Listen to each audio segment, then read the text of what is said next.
오늘은 제가 가운을 입었습니다. 평소에는 입지 않죠. 오늘 세례식이 있으니까 가운을 입고 이제 세례식을 진행하는 것이 일반적인 통례라서 오늘은 제가 특별히 좀 가운을 입었습니다. 오늘은 열왕기하 2장 4절에서 11절 갑절의 영감이 있기를 구하나이다. 엘리사가 엘리야에게 이제 이렇게 구하죠. 이것이 오늘날 우리에게 무엇을 의미하는지 우리가 유심히 들어야 할 것이고 이게 내게 직결된 하나님의 말씀임을 우리가 유념하고 들어야 되는 겁니다. 이제 엘리야를 우리가 쭉 상고하는데 엘리야는 말세 종의 그림자요 말세의 사역자를 나타내고 있죠.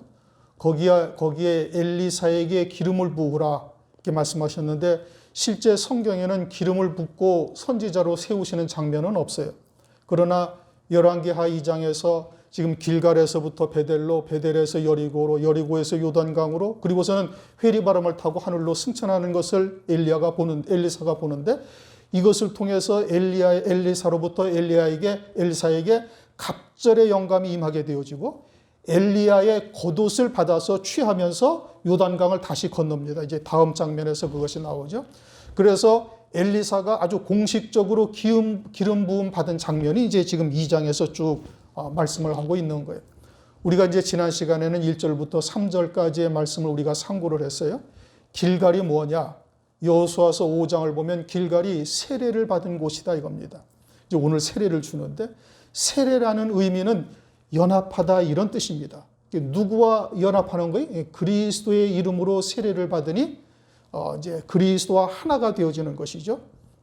길갈에서는 할례를 받았다 이렇게 말씀하고 있죠. 할례. 구약의 할례가 오늘날에는 세례요. 세례는 연합이요. 그리스도와의 연합인 거예요. 그리스도와의 연합이라는 것은 뭐냐? 예수님이 십자가 위에서 피 흘려 죽임당하신 것이 예수님의 죄가 아니라 내 죄요. 나의 육체는 이미 2000년 전에 예수와 함께 십자가에 못 박혔음을 믿는 거예요. 그래서 나의 모든 죄가 다 사하여졌고 이제는 부활하신 그리스도 안에서 영원한 생명으로 사는 존재라는 것을 믿는 거예요. 그러면은 마귀의 참소를 받지 아니한다 이겁니다. 왜요? 예수 그리스도의 보혈로 아주 그리스도와 같이 거룩한 존재가 되었음을 우리가 깨닫고 믿는 자예요. 그 믿음이 이기는 것이죠.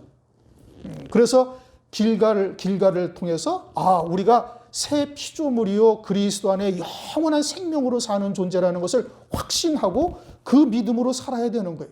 그러지 아니하고 여전히 육신의 생각으로 육에 속해서 세상과 함께 어우러져 살아간다면 그는 마귀의 조롱거리요 이제는 애굽의 수치가 다시 내게로 돌아오게 되는 거예요. 하늘나라에서 영원한 수치를 겪게 되어질 것을 말씀하고 있는 겁니다. 그러니까 우리가 길갈을 지나왔다라는 것은 뭘 말하는 거예요? 이제 완전히 세례받은 존재요, 새 피조물이 되었다라는 것을 깨닫고 부단히 자기를 복종시키며 믿음으로 사는 자가 되어야 되는 거예요. 그게 길갈을 지나온 자다 이겁니다. 그 다음에는 어디를 지나왔어요? 베델을 지나왔어요. 베델을 지났다는 것은 창세기 28장 베델이라는 것이 하나님의 집이요 하늘의 문이다 이런 뜻이에요. 하나님의 집이요 하늘의 문이 열리면은 하늘에서 이루시는 구원의 세계, 하늘에서 예비하신 하나님의 창세전부터 우리를 위해서 예비하신 영광이 우리에게 보일 것이고 거듭난 자, 새 피조물이 된 자는 말씀을 통해서 그와 같은 하늘에 예비된 영광이 보일 것이고 그 소망 가운데 믿음으로 사는 자가 되어야 되는 거예요. 그것이 베델을 지나온 자가 되어지는 겁니다. 그것이 오늘날 마지막 때 두 증인이 증거할 말씀, 그렇게 두 증인이 이 과정을 거치면서 엘리사가 기름 부음을 받듯이 두 증인은 반드시 이와 같은 걸 거치고 그것을 증거해야 될 것이고 그 말씀을 듣고 마지막 때 남은 자요 승리하는 자가 되는 것은 똑같은 신앙의 과정을 거치게 되는 겁니다.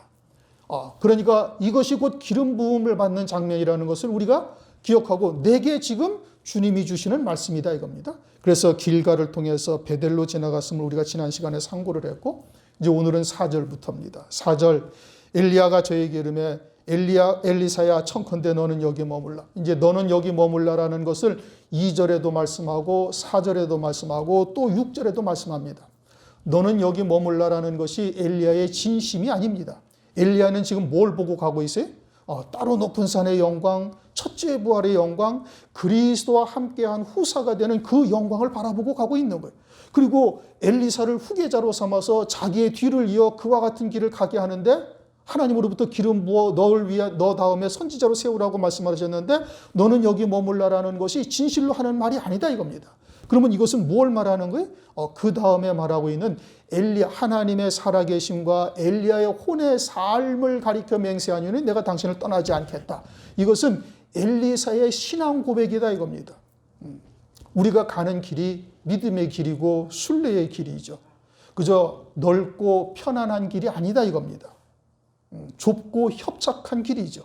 더더군다나 마지막 때는 이제 환란이라는 아주 이제 엄청난 시련의 때가 우리에게 있어서 그 때를 이기기 위해서는 반드시 이와 같은 자기가 하나님의 말씀을 직접 듣고 좀 내게 주시는 하나님의 음성, 내게 말씀하시는 하나님의 말씀으로 받아야만 그 말씀에 이끌려 갈 수가 있어요. 요한복음 4장 42절을 보면은 그 여자에게 말하되 이제 우리가 믿는 것은 네 말을 인함이 아니니 이는 우리가 친히 듣고 참으로 세상의 구주신 줄 알미라. 사마리아 여자가 주님을 만났죠. 그리고 주님께서 우물가에서 내가 그리스도다라고 이야기를 하니까 이 여자가 물동이를 버려두고 자기 동네로 가가지고 내가 그리스도를 만났다고 이야기를 해서 사마리아 동네 사람들을 다 데리고 와요. 그래가지고 그들이 예수님 앞에 앉아서 그 주님의 말씀을 다 듣고 난 다음에는 이제는 네 말로 인하며 듣는 것이 아니라 내가 이제는 주님을 만나서 그분의 말씀을 친히 듣고 보니 그분이 진짜 그리스도라는 것을 내가 깨달았다. 그래서 나는 이제 그분의 말씀을 듣고 믿는다. 자기가 주님을 만난 겁니다. 우리 각자가 다 그래야 되는 거예요.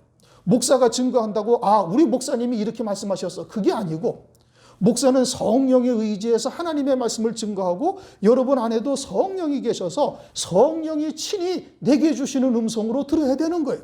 내게 예비하신 영광이 무엇인지 또는 내게 하나님께서 무엇을 이 시대에 말씀하시는지 이거를 들을 수 있는 자가 되어야 되는 거예요. 그래야 마지막 환란의 때, 그 고난의 때를 능히 이길 수 있는 자가 되는 것이고 은혜 시대에도 연단을 이길 수 있는 자가 되는 겁니다. 내게 주시는 하나님의 음성을 듣는 자가 되어야 되는 것이죠.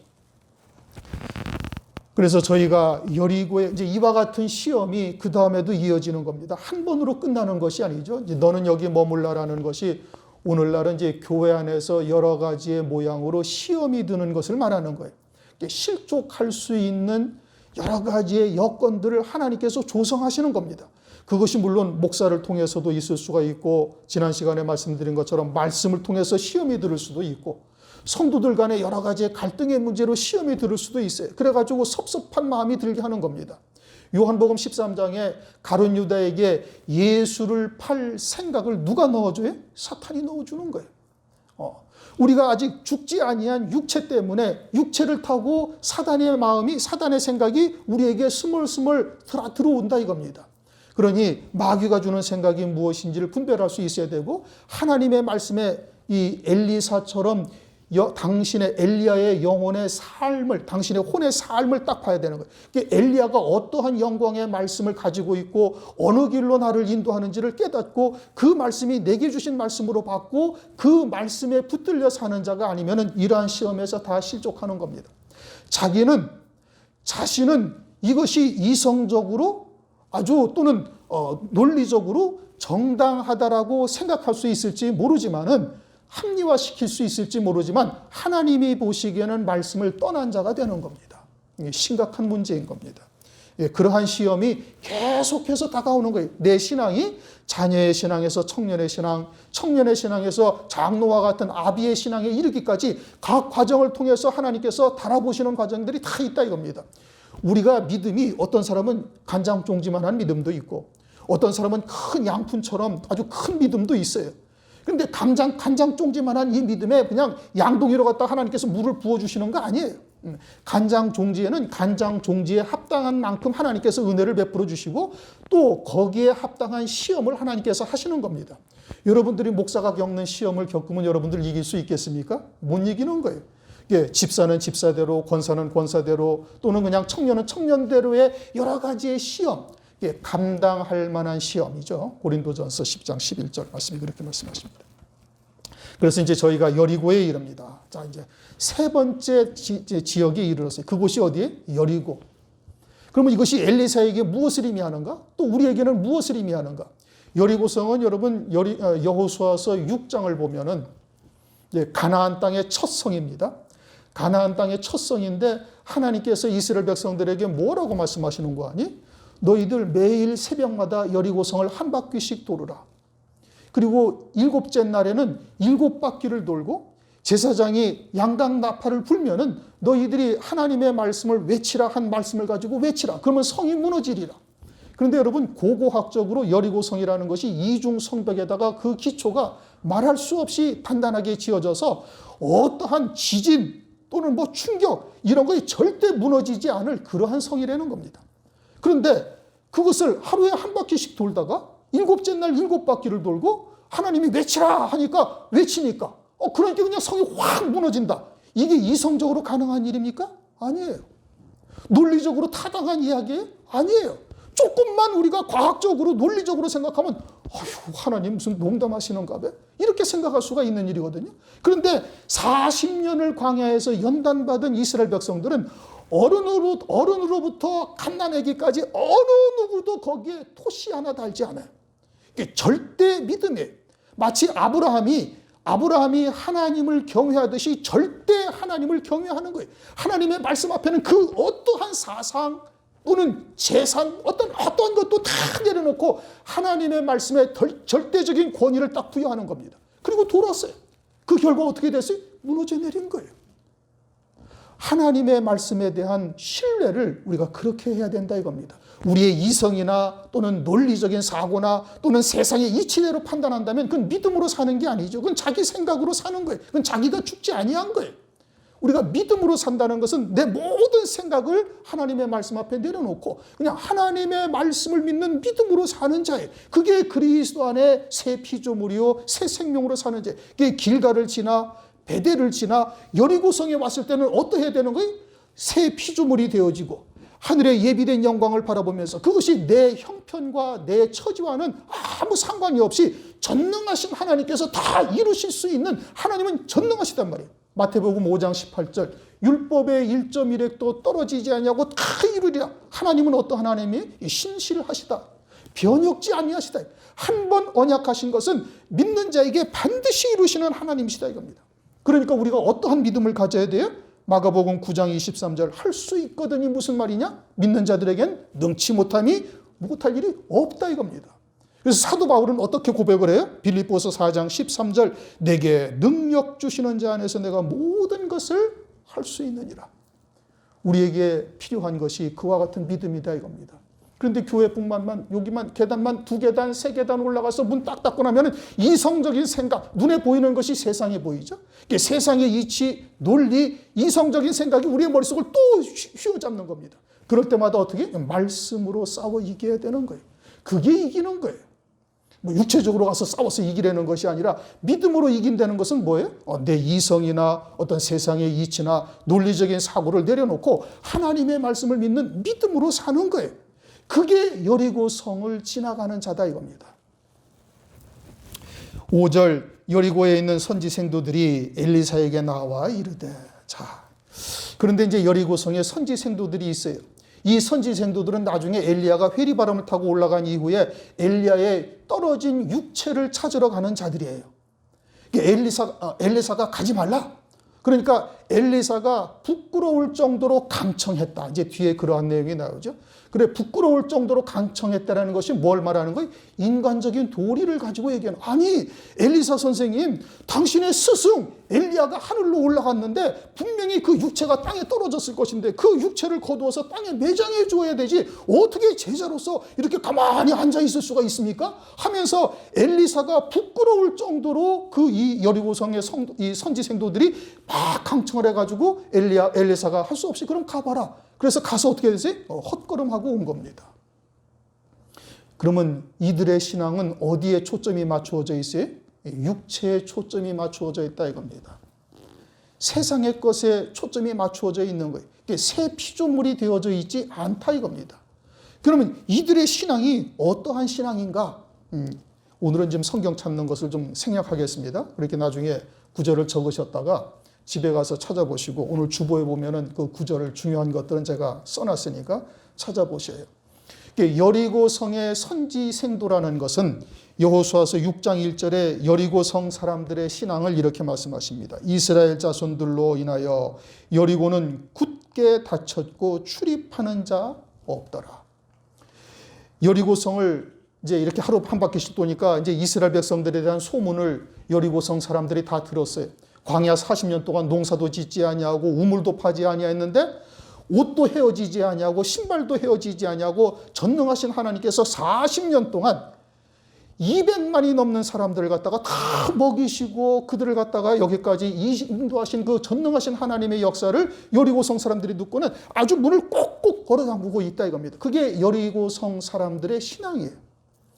다른 말로 하면은 그런데 여리고성 사람들의 신앙이 문을 꼭꼭 닫아 걸고 아주 아무도 출입하지 않는다라는 것은 다른 사상, 다른 어떤 견해 이런 거에 대해서는 일절 문을 닫고 듣지도 않고 보지도 않고 아예 외면해 버리고 있다 이런 뜻인 겁니다.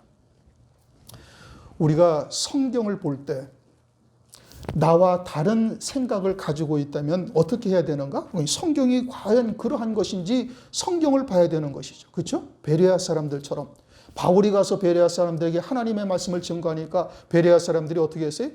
그들이 과연 말씀이 그러한지 날마다 성경을 상고하니라. 우리도 역시 마찬가지로 내가 생각하고 있던 하나님, 내가 생각하고 있던 말씀과 다른 것이라면 성경이 그러한지 성령을 의지해서 하나님의 말씀을 들여다봐야 되는 거예요. 그리고 하나님의 말씀에 그러하다면 말씀을 믿는 믿음으로 돼야 되는 것이죠. 자기의 생각을 버려야 되는 거거든요. 그런데 이 여리고성 사람들은 어떻게 하지? 문을 꼭꼭 닫아 걸고 아무도 출입하지 못하더라. 그런데 여리고성 사람들의 신앙이 진리요 참된 하나님의 자녀로서 살아가고 있다면 문제가 다른데 그러지 아니하고 이들은 어느 땅에? 가나안 땅, 멸망당할 족속, 하나님의 진노의 심판을 받아야 할 이와 같은 자리에 있으면서도 문을 꼭꼭 닫아 걸고 다른 사람들의 생각, 다른 사람들의 신앙관 이런 거에 대해서는 아예 들으려고 하지도 않고 있다 이겁니다. 이사야서 48장 4절 내가 알거냐 너는 완악하며 네 목의 힘줄은 무쇠요 네 이마는 노시라. 논이 말하는 거예요. 이마가 노시라는 것은 이 사상, 이마는 사상을 말하죠. 계시록 7장에 살아계신 하나님의 인을 14만 4천의 종들 이마에 인을 치죠. 그러면 하나님의 뜻과 그들의 세상이 완전히 일치를 이룬다 이 뜻이거죠. 그런데 논이 말하는 거예요. 노시라는 것은 여러분 상당히 단단한 쇠입니다. 서로 합금이죠. 쇠의 성분을 여러 가지를 합쳐서 아주 단단하게 만들어 놓은 놋쇠와 같은 이마다. 그렇게 다른 사람이 어떠한 말을 해도 들으려 하지 않는 거예요. 그런데 이들이 참된 진리 안에서 있다면 다행이지만 그 진리가 아니란 말이에요. 가나안 땅 하나님으로부터 떠난 자들 영원히 멸망받을 이와 같은 자리에 있으면서도 자기들의 생각, 자기들의 사상을 절대 버리지 아니하고 참된 하나님의 말씀을 들으려고 하지 아니하고 절대 외면하고 있다 이런 뜻인 겁니다. 누가 그러하다는 거예요? 여리고성 사람이 그러하다는 것이고 그것은 여리고성의 선지 생도들이 그러한 생각을 갖고 있다 이겁니다. 베델에 있는 선지 생도들은 어떠하다는 거예요? 꿈, 환상, 음성 듣는 것, 이와 같은 것을 쫓고 있는 자들을 말하는 것이죠. 그럼 여리고성에 있는 이 선지 생도들은 육에 속한 자요, 육신에 속한 세상에 속한 말을 듣고 있으면서 그리고서는 아예 단단한 논리마처럼 목은 무쇠처럼 돼가지고 하나님 앞에 머리를 숙이지 아니하는 거예요. 아주 교만하기 이를 데 없다 이런 말씀이죠. 이사야서 43장 8절 이들은 눈이 있어도 소경이요 귀가 있어도 귀머거리인 백성을 이끌어내라. 자, 눈이 있어도 보지 못하는 거예요. 마태복음 13장에도 말씀하고 있죠. 저들은 보아도 보지 못하며 들어도 듣지 못하며 깨닫지 못한다 이거예요. 이 유대인들이 주님의 음성을 들어요 못 들어요? 말은 듣고 있어요. 말은 듣고 있는데 이것이 참된 하나님의 뜻인지는 전혀 들으려고 하지도 아니하고 또 들어도 듣지 못하고 보아도 보지 못한다 이거예요. 이사야 시대의 유대인들이 그러했던 것이고 여리고성 사람이 문을 꼭꼭 닫아 걸고 있다는 것도 역시 마찬가지다 이겁니다. 그것을 성경은 이렇게 말씀하십니다. 시편 58편 4절 저희의 독은 뱀의 독 같으며 저희는 귀를 막은 귀머거리 독사 같아요. 여러분 독사 중에 가장 독한 독사가 뭐예요? 귀머거리 독사라 이거예요. 독을 가지고 다른 사람을 물어 죽이면서 귀가 먹어가지고 아무 소리도 안 들리는 거예요. 다른 사람이 뭐라고 얘기하든 귀가 먹었으니 들릴 리가 있죠? 없죠? 그러니까 그냥 자기의 독으로만 가서 다 물어 죽이기만 하고 아예 귀머거리 독사다 이겁니다. 주님께서도 유대인들에게 마태복음 23장 33절을 보면 뱀들아, 이 독사의 새끼들아. 누구에게 그러는 거예요? 유대인들에게. 하나님의 백성들에게. 자신들은 하나님을 신실하게 섬기고 있다고 이야기하고 있는 그들을 뱀이요 독사의 새끼라고 책망을 하는 것이고, 오늘날 여리고성의 사람들과 같은, 여리고성의 선지생도와 같은 이러한 신앙이 있다. 이것을 우리에게 계시해 주는 겁니다. 그러면서 그들이 뭐라고 말씀하고 있어요? 여호와께서 오늘날 당신의 선생을 당신의 머리 위로 취하실 줄 아나이까. 이건 이제 지난 시간에도 얘기를 했습니다. 회리바람을 타고 올라가는데 회리바람을 타고 올라가는 것을 모르고 그냥 단순히 머리 위로 취하신다. 그것은 마지막 환란의 때 그냥 휴거될 것만 바라보고 앉아있는 육에 속한 신앙임을 말하고 있는 거예요. 육신에 속한 신앙은 고난이 싫어요. 환란, 그냥 말도 꺼내기가 싫은 겁니다. 그러니까 아예 휴거될 것, 그냥 성경에도 없는 억지로 해석한 이와 같은 말씀을 듣고 그냥 그것을 쫓아 살아가고 있는 것이죠. 그러니 이들은 머리 위로 취하신다. 회리바람으로 올리실 것을 알지 못하죠. 그러자 엘리사가 가로되 나도 아노니 너희는 잠잠하라. 그와 같이 잘못된 신앙을 가지고 있는 자들은 잠잠하라 이 뜻인 겁니다. 그러나 오늘날 그들의 목소리가 더 커요. 그래서 세대주의자들이 오늘날 또는 무천년주의자들이 교회의 대부분을 차지하고 있고 교회가 환란을 거쳐야 된다는 것은 아예 꿈에도 생각지 않고 전혀 그냥 요한계시록이나 이런 말씀은 들여다보지도 않고 그러한 책, 방송이 TV로 그냥 넘쳐나고 있는 겁니다. 요한복음 12장 7절을 보면 예수님께서 이제 마리아가 나디향 한 옥합을 깨뜨려서 예수님의 발에 붓고 자기 머리털로 쫙 씻기니까 가룟 유다가 막 뭐라 그러죠? 아니 그 비싼 것을 갖다가 왜 발에다 부어서 소비하느냐? 차라리 팔아서 가난한 자들에게 주면 좋겠다. 그러니까 주님께서 나의 장사할 날을 위하여 너희들 그러하지 마라. 그리고 어느 곳에 가든지 이 여인이 한 일을 다 성경에 기록해서 증거하라. 그렇게 말씀하셔요. 그럼 주님이 장사할 때라는 것은 뭘 말하는 거예요? 진리가 흙 속에 묻힐 때 사람의 사상, 사람의 생각에 이렇게 묻혀서 사람의 계명이 범람하고 있을 때 이와 같은 나디향과 같은 귀한 하나님의 진리의 말씀이 드러나게 되실 것을 주님께서 말씀하고 있는 것이죠. 그러나 오늘날 이와 같이 그냥 하늘 위로 머리 위로 올리우는 이와 같은 사상들이 범람하고 있음을 우리가 알 수가 있습니다. 6절에는 똑같은 말씀인데 이제 거기에 이제 요단이라는 단어가 나옵니다. 이제 요단강으로 가죠. 여리고를 지나서 어디로 가요? 요단강으로 갑니다. 요단강은 이제 여호수아서 3장 15절 16절을 보면 이런 말씀이 있습니다. 요단이 몸에 거두는 시기에는 항상 언덕에 넘치더라. 궤를 맨 제사장들이 요단에 이르며 궤를 맨 제사장들이 발이 물에 잠기자 곧 위에서부터 흘러내리던 물이 그쳐서 심히 멀리 사르단에 가까운 아담읍 변방에 일어나 쌓이고, 이제 다시 할례를 행한 후에 이스라엘 백성들이 이제 요단강을 건너게 되는데, 요단강을 건널 때 가장 앞서 건너는 자가 누구냐면 제사장들이 건너갑니다. 그런데 제사장들이 어떻게 건너가는 거 아니? 법궤를 메고, 궤를 맸다라는 것은 법궤요 언약궤를 메는 것이죠. 언약궤를 메고 물이 요단강을 건널 때는 모맥을 거두는 시기라 해서 물이 막 넘치는 때인데, 그때 요단강물에 발을 딱 디디자 그러자 요단강물이 먼 지방에서 일어섰다. 그렇게 이제 말씀을 하고 있는 거예요. 자, 요단강물이 창일할 때 거기에 발을 디디고 들어가게 되면 결국은 어떻게 되죠? 죽는 거예요. 그러니까 요단강이라는 것을 우리가 일반적인 통념으로 그냥 죽음을 이야기하고 있는 겁니다. 그런데 이 제사장들이 뭐를 메고 갔어요? 법궤를 메고 갔어요. 언약궤를 메고 갔어요. 이게 하나님의 언약의 궤를 메고 그와 같은 순교의 강을 넉넉히 건너가게 하시는 역사를 말씀하고 있는 것이죠. 자, 그럼 지금까지 지나온 것이 뭐예요?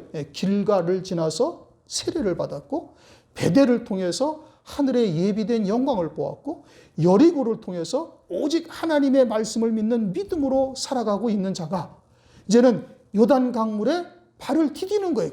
뭘 가지고? 그 언약의 말씀을 믿는 믿음으로 강에 발을 디딜 때 그 순교의 과정을 넉넉히 이길 수 있는 자가 되는 것을 말씀하고 있는 거예요. 그리고는 오늘날 우리가 일상의 삶에서도 그와 같은 산제사, 산제물이 되어야 할 것을 말씀하고 있는 것이죠. 로마서 12장 1절 너희 몸을 하나님이 기뻐하시는 거룩한 산제사로 드리라. 그것은 이미 요단강을 건넌 자인 겁니다. 산제사라는 것은 살아있으나 이미 나는 제물이 되었다 이 뜻이에요. 죽은 자다 이겁니다.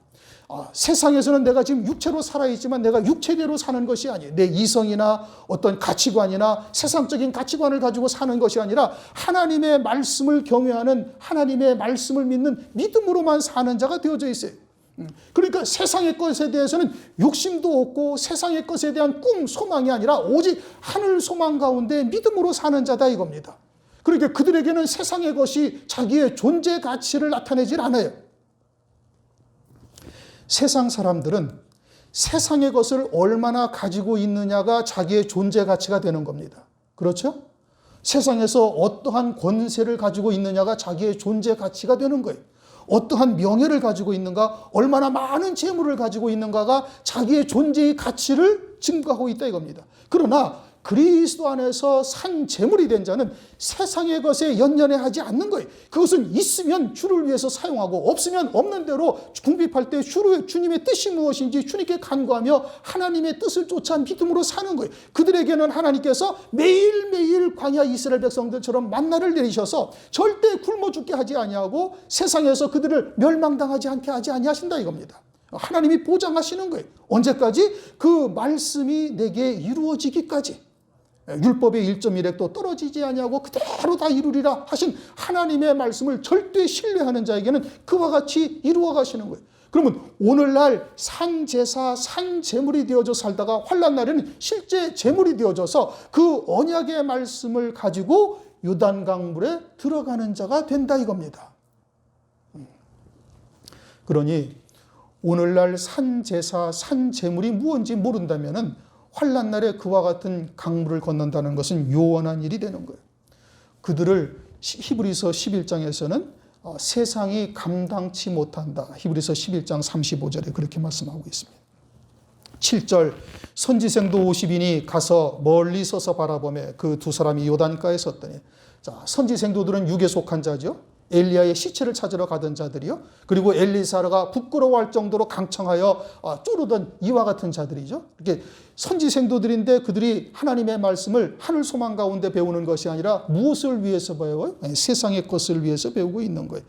그러니까 이들은 엘리사와 같은 믿음의 사람들을 어떻게 본다? 이제 미련하게 본다 이겁니다. 고린도전서 2장 14절 육에 속한 사람은 하나님의 성령의 일을 받지 아니하나니 저희에게는 미련하게 보이며 또 깨닫지도 못하나니 그들 깨닫지도 못하는 거예요. 그리고서는 오히려 영에 속한 자 이와 같이 산재물이 되어져서 하늘 소망 가운데 세상의 것에 욕심내지 아니하고 살아가는 자들을 미련하다 이럽니다. 고린도전서 1장 18절 십자가의 도가 멸망하는 자들에게는 미련한 것이요 구원을 얻는 우리에게는 하나님의 능력이다. 그게 요단가에 서 있는 멀리 서서 바라보고 있는 선지생들의 신앙인 겁니다. 그러자 8절 엘리야가 겉옷을 취하여 말아 물을 치매 물이 이리저리 갈라지고 두 사람이 육지 위로 건너더라. 자, 이제 이 장면이 무엇을 말하는가? 엘리야가 겉옷을 쳤어요. 겉옷을 가지고 둘둘 말아서 강물을 팍 치니까 강물이 쫙 갈라져가지고 육지로 돼서 건너갔다 이겁니다. 마치 홍해바다 갈라지듯이 갈라진 것이죠. 엘리야의 겉옷이 누구에게로 가요? 엘리사. 그렇죠? 엘리사를 제자로 삼을 때 엘리야가 겉옷을 딱 던지니까 엘리사가 12결이 소로 밭을 갈다가 제사를 드리고 그리고 엘리야를 쫓아요. 그래서 이제 그 겉옷이 누구에게로 가요? 이제 엘리사에게로 가요. 그런데 마태복음 11장 14절을 보면 세례 요한이 엘리야라 그렇게 말씀하셔요. 그러니까 세례 요한이 엘리야인데 이 세례 요한이 입고 있는 옷이 뭐냐? 마태복음 3장 4절을 보면 이 요한은 약대 털옷을 입고 그렇게 말씀해요. 그러니까 세례 요한이 어떤 옷을 입었어요? 약대 털옷을 입었다. 약대라는 것은 낙타를 말합니다. 낙타는 여러분 이 속에 물주머니가 있어서 사막을 한 3일 정도, 며칠 정도는 속에 있는 물주머니에 물을 가지고 먹으면서 물을 먹지 않아도 그 사막의 뜨거움을, 그냥 뙤약볕 같은 그 뜨거움, 여러분 사막에 가면은 뭐 중동 지역 여러분 가보셨는지 모르지만 거기는 한 50도씩 올라갑니다. 거기다 사막이 되면요, 사막 그 바닥의 온도가 몇 도까지 올라면 70도, 80도까지 올라가요. 어마어마한 뜨거움이죠. 그러니까 그것을 3일길, 4일길을 이 낙타가 물을 마시지도 않고도 가는 거예요. 그걸 어떻게 가요? 그 안에 물통이 있어서 거기다가 물을 쫙 담아놓고 그것을 꺼내서 먹으면서 3일길, 4일길을 물을 마시지도 않고 가는 거예요. 그래서 그 아주 사막의 뜨거움을 이기는 것이 약대 토롯을 말하는 거예요. 그런데 엘리야를 지금 마태복음 11장 14절에 세례 요한을 누구라고 그래요? 엘리야. 엘리야의 겉옷이 지금 열왕기 상하에서는 이 겉옷이 어떤 옷인지 나타나지 않았어요.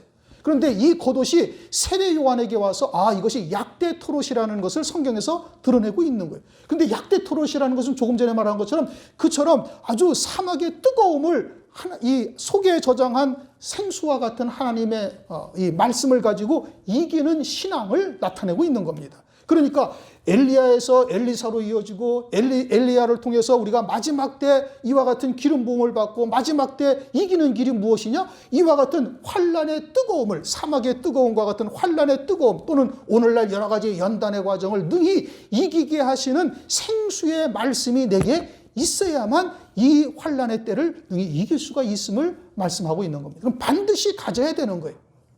그럼 어떠한 말씀이어야 되는 거예요? 이 마지막 때 환란을 통해서 이루실 하나님의 구원의 말씀. 그것을 요한복음 2장에서는 갈릴리 가나에 제4흘 되던 날 갈릴리 가나에 혼인잔치가 있다 하시면서 물로 된 포도주라고 말씀하셔요. 그 혼인잔치는 장차 오실 그리스도와 어린 양의 혼인잔치를 대표 계시하는 것이죠. 그리고는 거기서는 포도주가 어떤 포도주가 돼? 물로 된 포도주다 이겁니다. 물로 된 포도주. 그럼 주님께서 내가 주는 물은, 요한복음 4장 14절에 말씀하시죠. 내가 주는 물은 그 속에서 영생하도록 솟아나는 샘물이 되리라. 영생하도록 솟아나는 샘물이 된다는 것은 하늘나라에서 영원한 영광을 누리는 하나님의 말씀의 생수다 이겁니다. 거기에 더해서 이 마지막 때는 요한계시록 22장 17절 우리 한 번만 보십시다.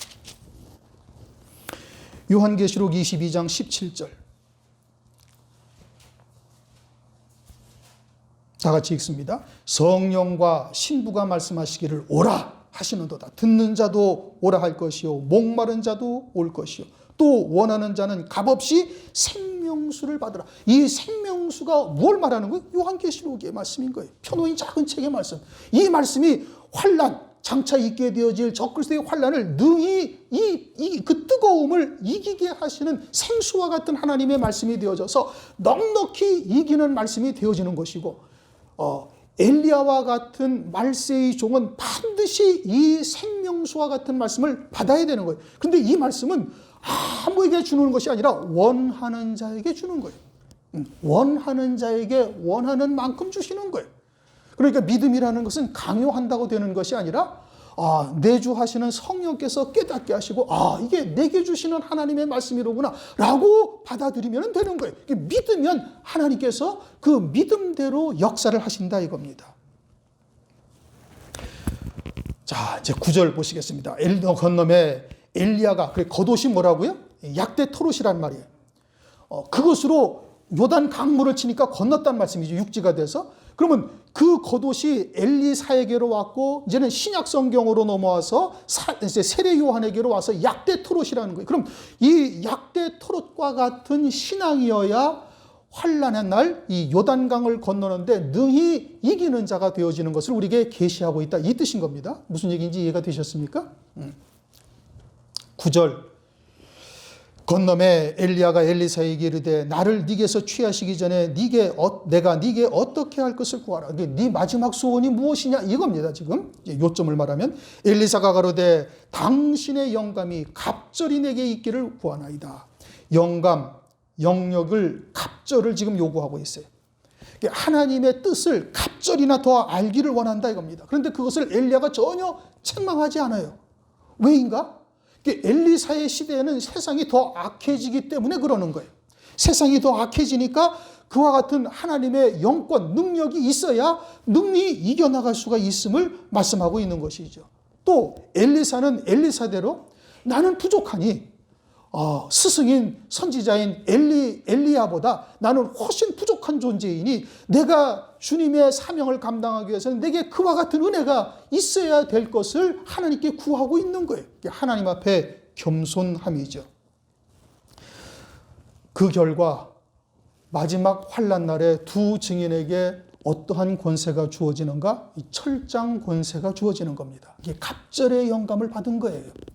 말세의 두 증인에게 철장 권세를 주어서 그들이 입에서 나오는 대로 대적하는 자들을 물리치고 재앙이 임하고 하늘을 닫아 비오지 아니하고 이와 같은 역사가 마지막 때 나타나게 되는 것이죠. 제가 하나님의 은혜를 깨닫고 말씀을 딱 듣게 되어졌을 때 그때 제가 구한 기도가 이렇게 구했습니다.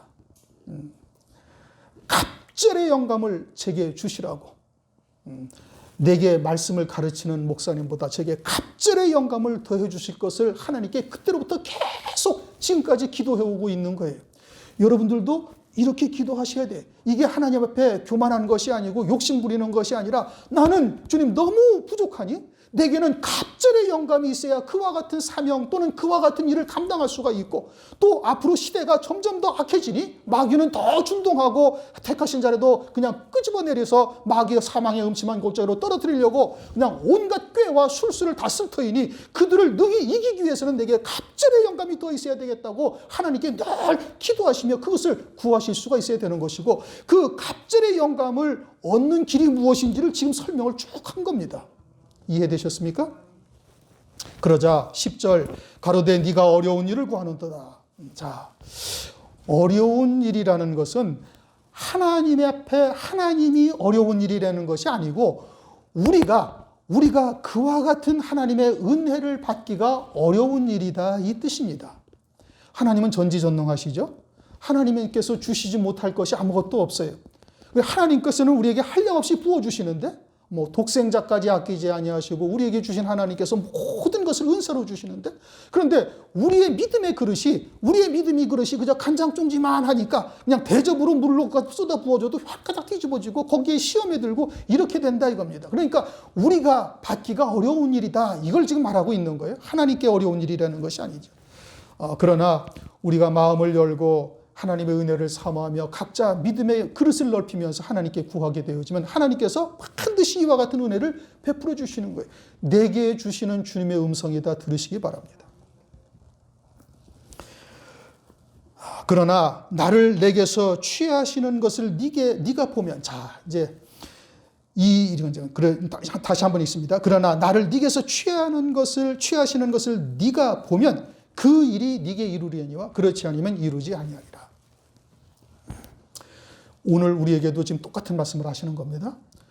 엘리야를 하나님께서 취하시는 것을 네가 잘 보고 깨달으면 그러면 그것이 네게 이루어진다 이겁니다.